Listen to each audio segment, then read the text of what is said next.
우리가 잘 아는 말 가운데에 너 자신을 알라라는 말이 있습니다. 흔히 소크라테스 선생께서 하신 말로 알려져 있는데 사실은 그렇지 않습니다. 이 아테네 델피 신전 입구에 써져 있는 말입니다. 이 말에는 이런 배경이 있습니다. 이 신의 뜻을 전해주는 역할을 하는 사람을 헤르메스라고 말합니다. 헤르메스. 오늘 사도행전에 보면 사도 바울을 헤르메스의 신으로 숭배하려고 했다 이런 말이 나오잖아요. 신의 말을 전달합니다. 그러니까 하나님의 절대적인 진리의 말씀을 전하니까 굉장한 그 역할을 한다고 하죠.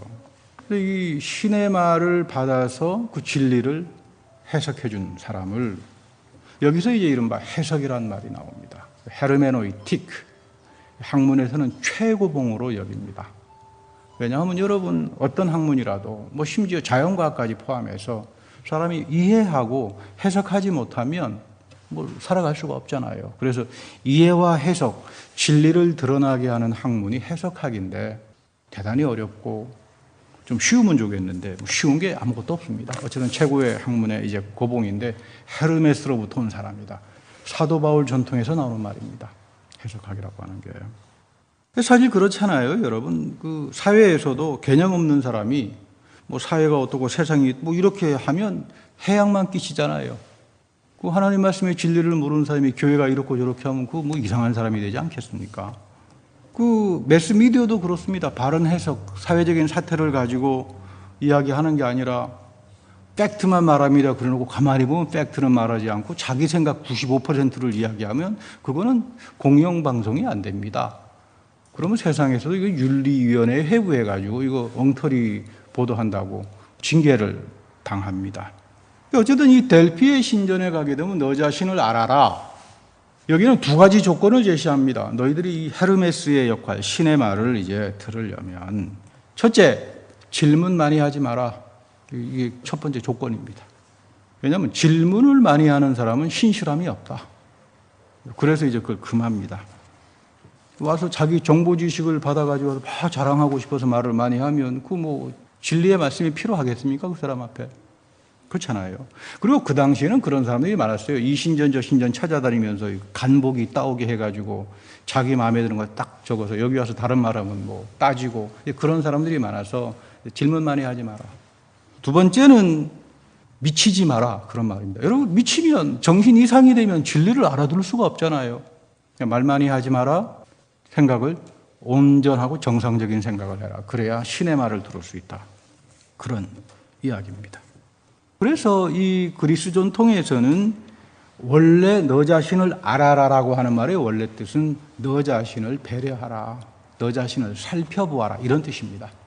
단순한 지식의 말이 아닙니다. 너 자신을 살펴보아서 내가 진리의 말씀을 들을 만한 자세가 되어 있나. 그러니까 너희들이 아테네 도시에 나갔을 때도 옷을 제대로 입어라. 수염도 단정하게 기르고. 맨날 냄새나게 이상하게 해가지고 옷을 입고 다니고 하면은 남을 배려하는 것이 아니라 기분 상할 수 있잖아요. 여기서 이서스라고 하는 말이 나옵니다. 영어에 이서스. 문화적인, 우리 한국말로 번역하기가 참 어렵습니다만 에토스라고 말을 합니다만은 우리식으로 말하면 문화적인 정서. 근데 정서는 너무 감정적이고요. 이 공동체 안에서 남을 배려하고 살아가라. 그게 윤리가 되는 겁니다. 수염도 단정하게 깎고. 옷도 예를 들어가지고 아테네 도시에 가게 되면 많은 사람들이 입는 그런 단정한 옷을 입어야죠. 갑자기 아프리카 같은 이상한 차림하고 나가면 사람에게 불쾌감을 주잖아요.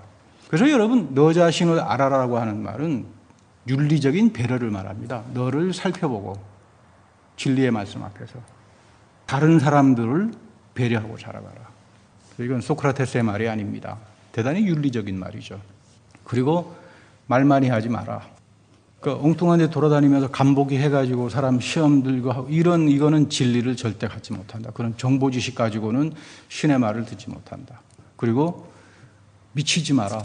정신이 온전해야 신의 말을 듣지 않겠습니까? 그런데 사실은 이 너 자신을 알아라라고 하는 이 말의 원래적인 근원이 히브리 전통으로도 넘어갑니다. 단순히 그리스 전통의 소크라테스를 통해서 우리에게는 너 자신을 알아라, 아는 것이 힘이다 이렇게들 알고 있지만 전혀 그런 말은 아닙니다. 진리 앞에서 겸손하라. 진리 앞에서 정직하라.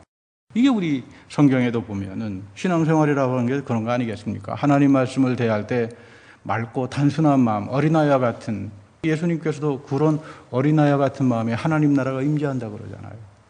그게 어린아이처럼 유치한 마음이 아니라 맑고 단순한 마음이죠. 정신이 깨끗하다 이 말이에요.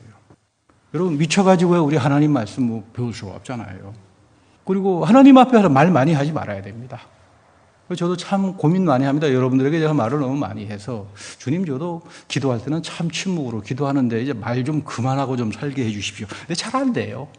우리 목사님이 진리를 위해서 말을 저렇게 많이 하는구나. 내용은 말 많이 하지 말라 그러는데 그러나 여러분도 하나님 앞에서는 말이 없어야 됩니다. 자기 말이 많으면 하나님 음성을 듣지 못하잖아요. 하나님을 향해서 귀를 열지 못하잖아요.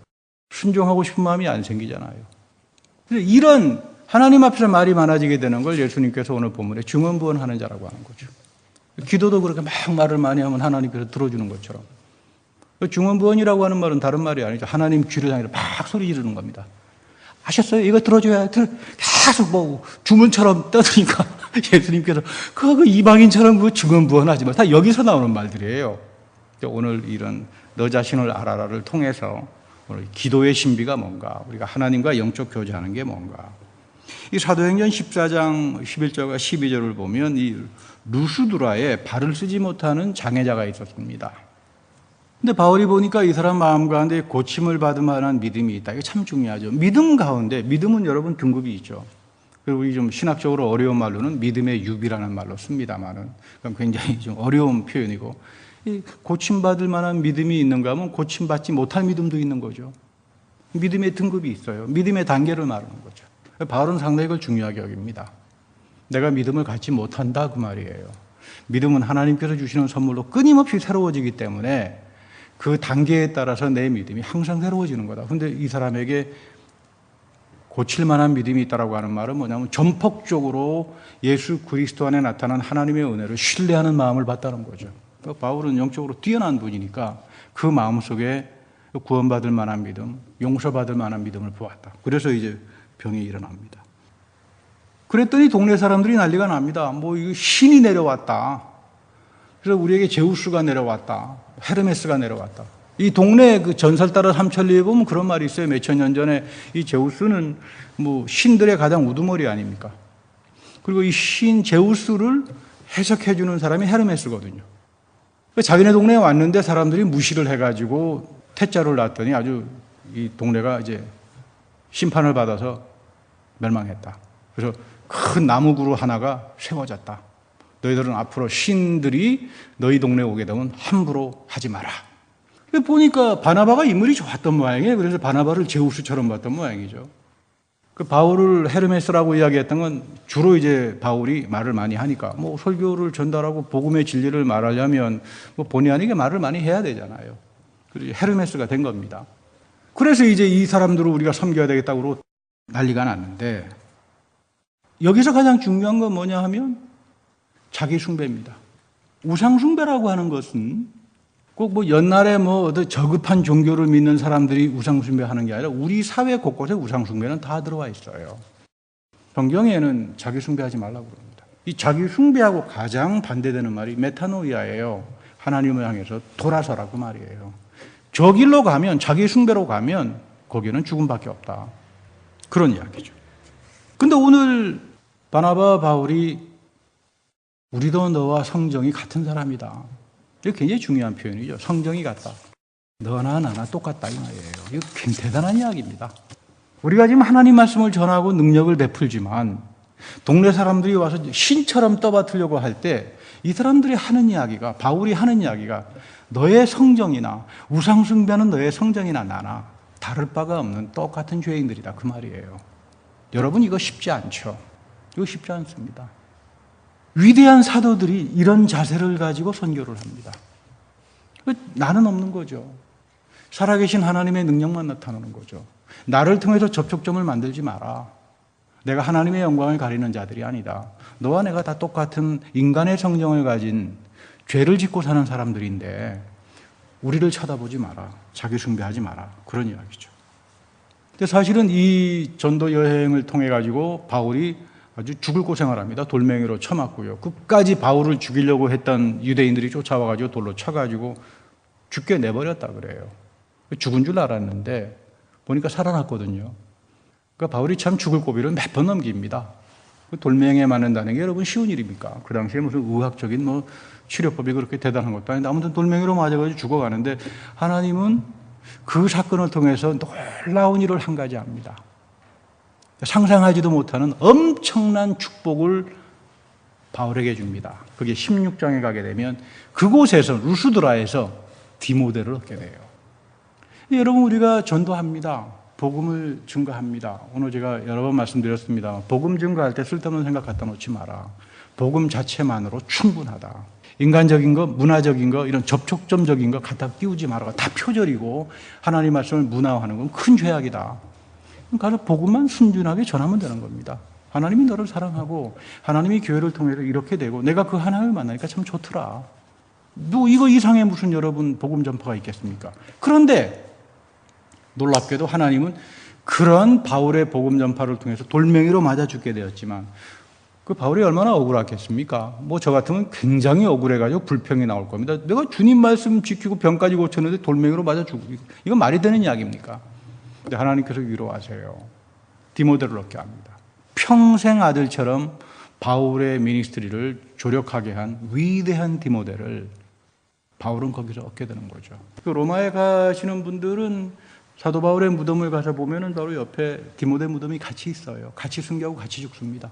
하늘나라도 같이 갔습니다. 그런 믿음의 동기로 평생 순교까지 하면서 복음의 진리 안에서 갖는다는 건 형제를 얻는 것보다 친척을 얻는 것보다 더 소중한 거죠. 그래서 여러분 이 성도의 교제가 그래서 중요한 겁니다. 교회가 그래서 교회 안에서 바르게 맺어지는 성도의 교제가 그래서 여러분들에게 큰 축복이 되는 겁니다. 근데 왜 우리는 하나님 앞에서 잠잠해야 되고 하나님 앞에서 입을 다물고 살아야 되는가? 일반적으로 난 뭐 좀 안다 하는 사람들은 하나님 앞에 가서 하나님 음성 들으려고 하지 않습니다. 자기 생각을 이야기하기 바쁘지 하나님 음성 들으려고 하지 않죠. 귀가 다 닫혀져 버리는 사람이죠. 이 귀가 닫혀져 버리니까 말을 많이 하게 됩니다. 어느 목사님이 통성기도를 매우 좋아하시는 분이 계시는데 자기도 그런 하나님 말씀이 닫혀버린다는 걸 경험한대요. 통성기도 하다가 시편 46편 10절 말씀 읽어보니까 너 조용해라. 그래서 그 다음부터는 자기도 이 통성기도 안 하기 시작했다고. 이게 소리를 지르고 하나님 앞에서 악을 쓰다가 보니까 증언부언을 하는데 하나님이 조용하라 그러잖아요. 이 시편 46편의 오늘 말씀입니다. 하나님이 만군의 하나님이 우리에게 함께 하시게 되면 진리의 능력이 찾아오기 시작하는데 증언부언하는 사람들에게는 이 능력을 깨닫지 못합니다. 이 대표적인 야곱의 경험이 있잖아요. 하나님은 나의 피난처가 되신다. 너희는 잠잠하라. 내가 하나님의 됨을 알라.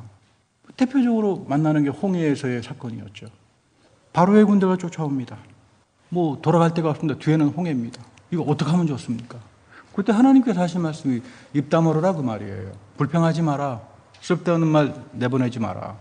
하나님이 이제 말씀의 능력으로 진리의 능력으로 너희에게 나타날 때 보아라. 하나님께서 어떻게 역사하는가. 그러니까 하나님의 역사를 보는 사람들은 잠잠하는 사람이에요.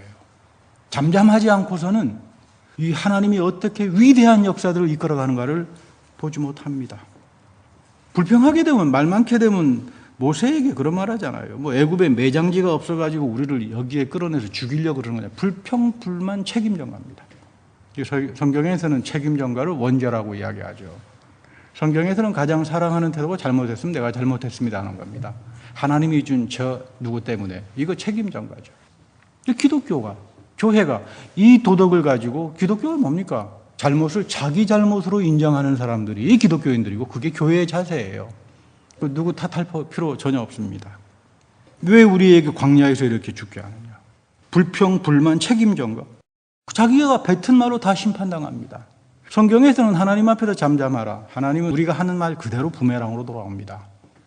그래서 때로는 그런 기도도 많이 합니다. 하나님, 내가 주님과 기도하면서 입으로 저지른 범죄 좀 용서해 주십시오. 몰라서 했습니다. 내가 모르고 떠들었던 이런 말들이 나에게 부메랑이 되어가지고 심판으로 돌아올 때 내 이 부정한 입술을 가지고 내가 어떻게 감당을 합니까? 하나님의 음성을 들어야 됩니다. 여기서 우리가 비로소 기도의 신비가 뭔가를 알게 되는 거죠. 기도라고 하는 것은 하나님의 구원의 행동을 보면서 주님만이 나의 인생의 피난처가 된다. 이것을 신뢰하고 전적으로 믿고 침묵하고 하나님께서 그 놀라운 역사를 어떻게 펼쳐가는가를 쳐다보는 거예요. 그거 볼 줄 아는 영적 능력이 기도를 통해서 나오는 겁니다. 그러니까 여러분 기도해야 돼요. 기도를 통해서 하나님의 능력이 어떻게 나타나는가를 영적으로 보는 능력들이 여러분들에게 생겨납니다. 이거 없이는 하나님께서 역사에서 어떻게 지금 활동을 하고 계시는가, 내 삶 속에서, 내 가정에서, 우리 사회에서 하나님께서 어떻게 역사하는가 전혀 보지 못하게 됩니다. 바른 기도해야 됩니다. 기도라고 하는 것은 나의 마음을 전폭적으로 하나님께 바칩니다. 그리고 이제는 하나님께서 역사하시는 그 성령의 역사를 통해서 하나님께서 이뤄가는 것들을 보고 기뻐하고 그 구원의 능력을 체험하고 내 삶 속에서 이어가는 그 능력을 가리켜서 기도고, 그래서 우리는 기도를 할 수 있는 사람이 되는 거고, 동시에 기도는 반드시 해야만 하는 거예요. 오늘 마태복음 6장 7절과 8절에 보면 예수님께서 그 이방인처럼 증언부언하지 마라, 말을 많이 해야 되는 줄 압니다. 당시 바리새파들은 기도를 공적으로 생각했어요. 기도를 상품화합니다. 나 기도 많이 한 사람이니까 저 사람 굉장한 사람이다. 기도의 공적을 많이 쌓아가지고 굉장히 도사 같은 사람이다. 그렇게 해서 많은 사람들에게 만나면 너 기도 하루에 몇 번 해? 물어보는 게 인사가 그렇습니다. 우리 대한민국 사람들 만나면 너 고향이 어디야? 이렇게 물어보잖아요. 근데 바리새파들은 만나면 악수하면서 너 오늘 기도 몇 번 했어? 이렇게 물어봅니다. 기도가 공적이죠. 기도가 상품이죠. 그렇게 해가지고 공치사합니다. 나 기도 많이 하니까 내가 기도해주면 너 단방에 나올 거야. 기도가 상품화가 되어버립니다. 하나님의 은혜, 하나님의 뜻, 하나님의 능력은 다 사라져버리는 거죠. 자기 우상숭배를 하는 게 바리새파 기도예요. 이방인들은 증언부언합니다. 그래서 예수님께서 바리새파 기도를 전 위선이다, 회칠한 무덤과 같다, 겉만 말짱하지 속은 저 다 무덤과 같은 존재들이다. 이방인들은 증언부언합니다. 주술을 내듯이 신 앞에 가가지고 내 이거 좀 들어주세요, 계속 떼쓰고 떼부리고 하면은 하나님께서 들어주는 것처럼, 그래서 예수님께서 하지 말라고 합니다.